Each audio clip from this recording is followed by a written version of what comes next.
Sorry, my phone cut me off again. All right, so what I was saying is you have to remember that this is still trig on the coordinate plane. So your ratios can still be positive or negative. Because some people might look at this and go, oh, the sine of angle theta is 1/3. Then I'll just draw a right triangle, give myself an angle. O over H is the sine, so O over H, and then I'll use Pythagorean theorem to find the third side. Yeah, that would work, but the problem is you might not have the correct sign, whether it's positive or negative for each ratio. So I like to make sure that I'm at least putting my right triangle, because I am going to build a right triangle and use good old O over H and all those. I still want you to make sure that you get the correct positive or negative ratio. So I like to draw my right triangle in the correct quadrant. So think about this. They said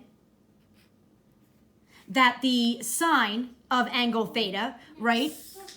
All students take calculus. They said the sine of angle theta is a positive ratio. So look here, all students take calculus. The sine of any angle gets you a positive ratio as long as you're in quadrant 1 and quadrant 2, according to all students, right? That's where the sine function is positive, in these two quadrants.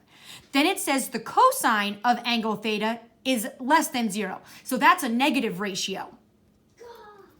So then, according to all students take calculus, the cosine of an angle gets you a positive ratio in quadrants 1 and 4. All students take calculus, all ratios positive, cosine positive. So he's positive in 1 and 4, which means the cosine of an angle is a negative ratio in quadrants 2 and 3. So what quadrant must this angle have landed in order for the sine to have been positive and the cosine to be negative?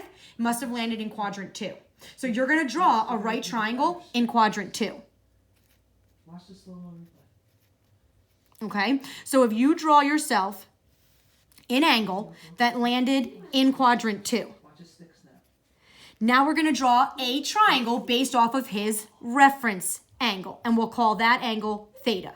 All right, now we can label the appropriate sides. So if they're going to tell you that the sine of angle theta was 1/3, well, guys, that is O over H, or by his new definition, a y coordinate over a radius. So off of this angle, O, H, or this would have been the y coordinate, the height, and then your radius would have been your hypotenuse. Now, you can use good old Pythagorean theorem to figure out what your missing side would have been.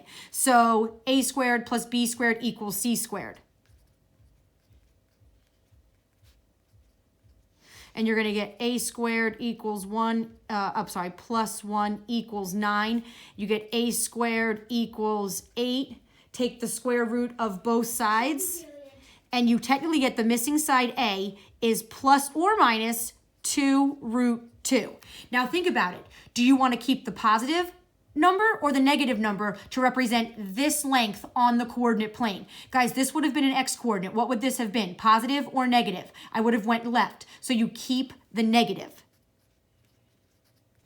2 root 2. So this would have been negative 2 root 2. So you want to watch that you label your sides of your triangle the correct sign, positive or negative. And guys, have at it. All right, well, the easiest one to find, if you know sine theta is 1/3, his reciprocal, cosecant theta, is the reciprocal of 1/3. So he's 3. That one's easy to find.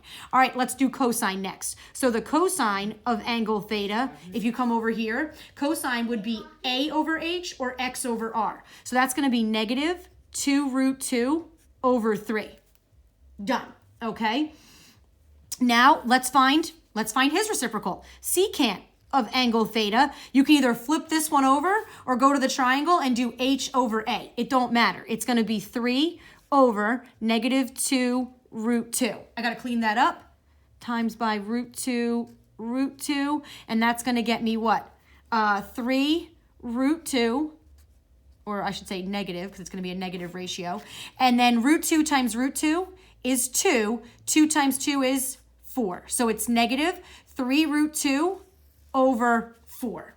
Okay? And then we're going to let's go get tangent now. Tangent of angle theta. Again, he can always be built by putting a sine ratio over a cosine ratio, but you shouldn't have to do that now. You should be able to just go to your triangle and do O over A or Y over X. So O over A is 1 over negative 2 root 2 times by root 2. And I'm going to get a negative ratio right there. And I'm going to get root 2 over root 2 times root 2 is 2. 2 times 2 is 4. It's negative root 2 over 4. All right. And then cotangent. I could easily flip this fraction over, or I could just go to my triangle. Cotangent is going to be what? X over Y or A over O. So he's just going to be negative 2 root 2 over 1, which is negative 2 root 2. Okay? And that's it. You have found all the other trig functions just based off of what they told you. So that's, to me, the most straightforward way to do it. That should feel the most natural. Build your right triangle, but again, you got to make sure you know what quadrant you're in because you want to get your right signs, whether they're positive or negative ratios. All right? Now, the other way I think they want you to do it in this one is to use a trig identity.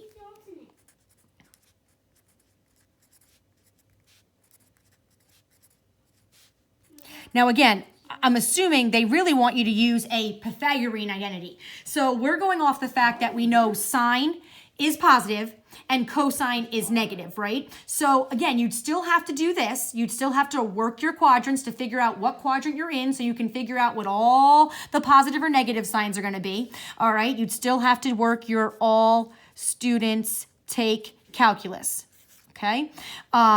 And you should still come up that you're in quadrant 2 because sine is positive and cosine is negative in those quadrants. And then that leaves you quadrant 2 to be the one they have in common, the one it has to be in. All right, so the fact that we're dealing with sine and cosine, you have this major identity. Cosine squared theta plus sine squared theta equals 1. As long as you know one of these ratios, you should be able to find the other one. So if I know the sine of angle theta is 1/3, I can plug 1/3 in. So cosine squared theta plus sine theta is 1/3. So sine squared theta is 1/3 squared. And then it equals 1. Well, then cosine squared theta plus 1/3 squared is 1/9 equals 1. I'm going to minus 1/9 to the other side. And you get cosine squared theta equals, I could make that 9/9 minus 1/9 is 8/9. Take the square root of each side, and cosine theta equals plus or minus root 8 over 3. So cosine theta equals plus or minus 2 root 2 over 3. But now you got to remember the fact that they told you the cosine of angle theta is a ratio that is less than 0. So you have to keep the negative sign.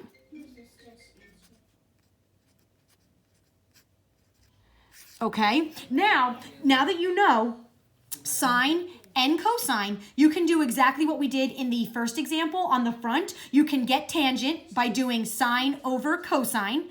Take this ratio over that ratio, and you'll get tangent. And then the reciprocals are going to be just the reciprocal of this will be cosecant, the reciprocal of this will be secant, and then the reciprocal of whatever you got for tangent will be cotangent. So that's how you can use the identity to kind of get the ball rolling as well. Again, I feel like sometimes this feels the most natural, but you got to know what quadrant you are in based off of the clues. So in either one of them, you have to know what quadrant you're in based off of these clues. Okay? All right, let's do the last one. All right, given the tangent of angle theta is 1/2 and the sine of angle theta is some ratio less than 0, some negative ratio. Find the exact value of each of the remaining 5 trigonometric functions. Well, guys, let's figure out what quadrant we're in. So all students take calculus, right? So all trig functions are positive, sine ratio is positive, tangent ratio is positive, cosine ratio is positive. So the tangent of angle theta is equal to a positive ratio. Well, where is the tangent positive? He's positive for angles in quadrant 1, and he's positive for angles in quadrant 3. So you'd have to be in quadrant 1 or 3 to make that statement true. You'd have to be an angle that landed in 1 or 3. Well, the sine of angle theta is a negative ratio. So where is the sine negative? Well, the sine function is positive in 1 and 2, which means he's negative in 3 and 4. So what quadrant do they have in common? 3. You have to be, theta has to be an angle in quadrant 3. So I'm going to build myself a right triangle in quadrant 3. So give yourself an angle that landed in quadrant 3, but we're only going to use his reference angle to build our right triangle. Okay? So working off of angle theta, now you can go back. They told you tangent theta, right? So that's that's O over A, or it's Y over X, however you want to think about it. O, opposite side, is 1, and adjacent side is 2. But guys, you're on a coordinate plane. So would this be a positive or negative number? That would be negative. Would this be a positive or negative number? It would be negative. You would have went left 2 and down 1 to get to that point, right? And then your radius or your hypotenuse, we'd have to do a little Pythagorean theorem. A squared plus B squared equals C squared. So negative 1 squared plus negative 2 squared equals C squared. So that's going to be what? 1 plus 4, that's 5, equals C squared, square root. And C would be plus or minus root 5. But guys, C represents the hypotenuse. And this slanted distance is always a positive number. The radius was always positive. Only the X or Y coordinates were positive or negative. So we're going to keep the positive root 5. And now there's no trig ratio you can't find. And you'll have all the correct positive or negative signs because you're in the right quadrant. So again, tangent theta, right? 1/2. Well, the easiest one to find right away is cotangent theta. It's his reciprocal. That's 2. Okay, now you can just start popping out the other ones. So I'm going to do sine theta. Sine theta is going to be opposite over hypotenuse, or Y over R. So it's going to be negative 1 over root 5, clean it up, and you're going to get negative root 5 over 5. Got it. All right, we could do his reciprocal right now. Cosecant theta, either flip this one over and clean it up, or go back to your triangle and do a little H over O. So if I come over here, opposite over hypotenuse, hypotenuse over opposite is going to be root 5 over negative 1. Even just take the original and flip it over. It's going to be root 5 over negative 1, which is negative root 5. All right, now let's do cosine. Cosine angle theta is going to be adjacent over hypotenuse, or X over R. So that's going to be negative 2 over root 5. Now we clean this one up. And you're going to get negative 2 root 5 over 5. And we got that. Okay, now you can do secant real easily by taking either this and flip it over, take the original ratio you made and flip it over, or come back over here and rework the triangle. Secant is H over A, hypotenuse over adjacent, or radius over X. So it's going to be root 5 over negative 2. And there you have it, just by working your right triangle and knowing what quadrant you're in. All right. The other method they're going to want you to use is they're going to want you to use a Pythagorean identity. So we're working with what? The tangent. So tangent, you have a few identities that have tangent in it. So tangent is really working with, you have tangent this one, you have, this one is solved for tangent, you have these ones, but it looks like tangent and secant kind of go hand in hand. All right, so I'm just going to use this one that's solved for the tangent function. Tangent squared theta equals secant squared theta minus 1. But the problem with these identities is sometimes you have to have them memorized in order to be able to use them. So this might work better because you don't have to memorize any of your like harder identities.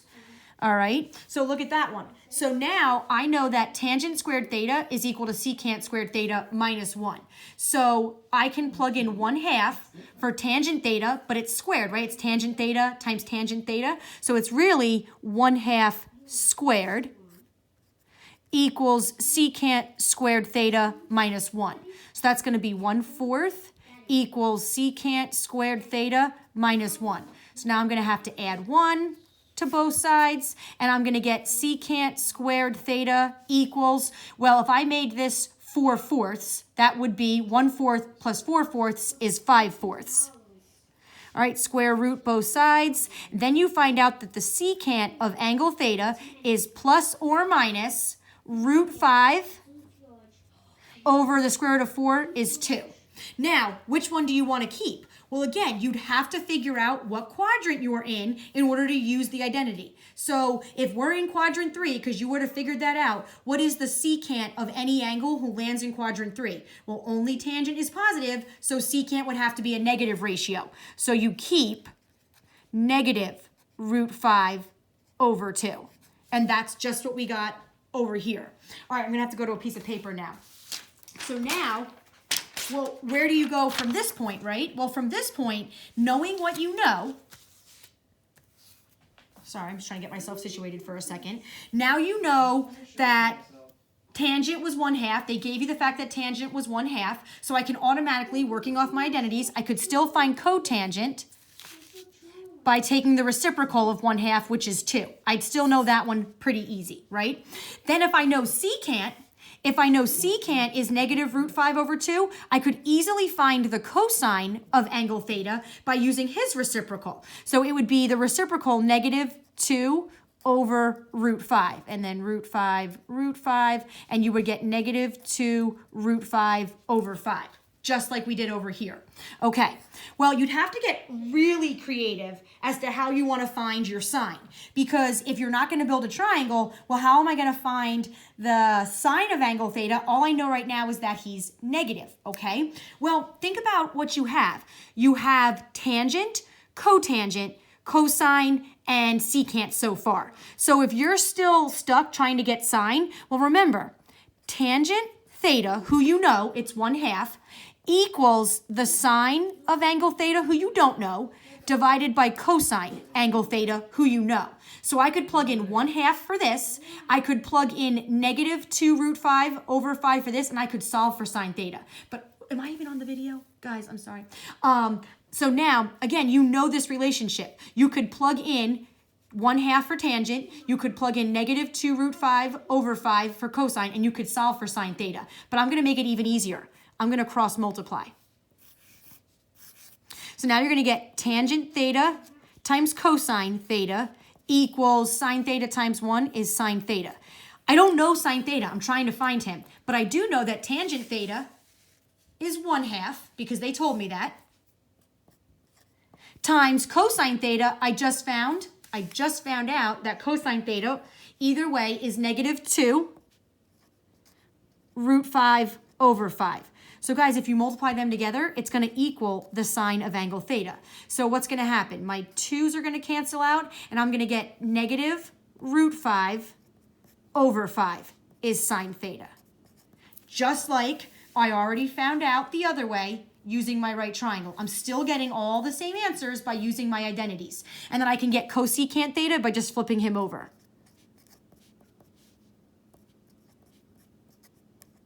Times by root 5. And I'm going to get negative 5 root 5 over 5. They cancel, and I get negative root 5 as my cosecant theta. Just like I already found out over here. Okay, so again, I'm a big fan of using the build the triangle, figure out what quadrant you're in. But they want you to know that these are all doable by using your identities. But you still have to figure out what quadrant you're in to figure out if your ratios are positive or negative. So again, I rely very heavily on All Students Take Calculus. And All Students Take Calculus tells you that every trig function is positive in 2 quadrants and negative in 2 quadrants. So again, the sine is positive in 1 and 2. So he's negative in 3 and 4. The cosine function is positive in 1 and 4. So he's negative in 2 and 3. The tangent function is positive in 1 and 3. So he's negative in 2 and 4. And that's what you have to remember, right? This is telling you where all the trig functions ratios are positive and negative for certain angles, depending on what quadrant they land in. All right, guys, good luck on your homework, and text me with any questions.